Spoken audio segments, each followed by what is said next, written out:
కూడా చాలా మంది చాలా సిగ్గుతో తలవంచుకొని చెప్తున్నారు ఏంటంటే బ్రోకర్ నా కొడుకులు అబ్బా వీళ్ళు వాళ్ళ దగ్గర ఈ పెట్టుబడిదారి వర్గాల దగ్గర తర్వాత ఇప్పుడు రాజకీయ వ్యవస్థ నడుపుతున్నటువంటి కొంతమంది సంకుచిత స్వభావం ఉన్నటువంటి వ్యక్తుల దగ్గర వీళ్ళు పమోరియన్ డాగ్స్ వాళ్ళు బిస్కెట్ వేస్తే మొత్తుకోరా అంటే మొత్తుకుంటాయి.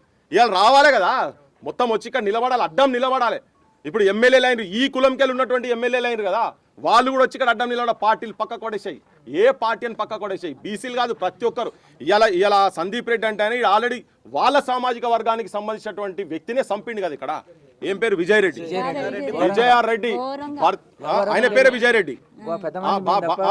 భర్తను ఒక్క నిమిషమే, భర్త పేరే విజయరెడ్డి. సంజయ లాస్ట్ మాజీ సర్పంచ్ కూడా చంపిండు. అంటే వీళ్లకు ఆధిపత్యం చేయాలనుకునేటోళ్లకు ఇవన్నీ ఏముండయి.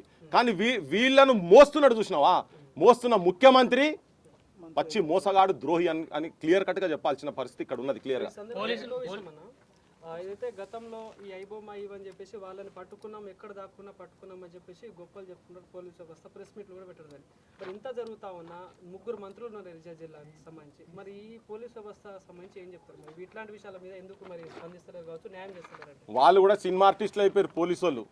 వాళ్ళకి ఏమున్నది అబ్బా, ఇప్పుడు అంతా పైసల కథ అయిపోయింది. వాళ్ళకు పోస్టింగ్ కావాలి. ఈ ముఖ్యమంత్రి వచ్చినాక అటువంటి ఆయన ఏదో పోస్టింగ్ ఇచ్చిండ్రు. అందుకే పోలీసు వాళ్ళు చెప్తున్నారు కదా, వాళ్ళకు కూడా కనికరం లేదు. వాళ్ళు ఈ పనులు చేసినందుకు కాదు, ఇప్పటిదాకా కేసులు పెడతలేరంటేనే వాళ్ళు మంత్రుల దగ్గర చెంచాలైనరు. అందుకే రాజ్యాంగాన్ని కాపాడాల్సినటువంటి వ్యక్తులే ఈ రాజ్యాంగాన్ని హననం చేస్తున్నారు, బొంద పెడుతున్నారు, సంపుతున్నారు వీళ్ళు.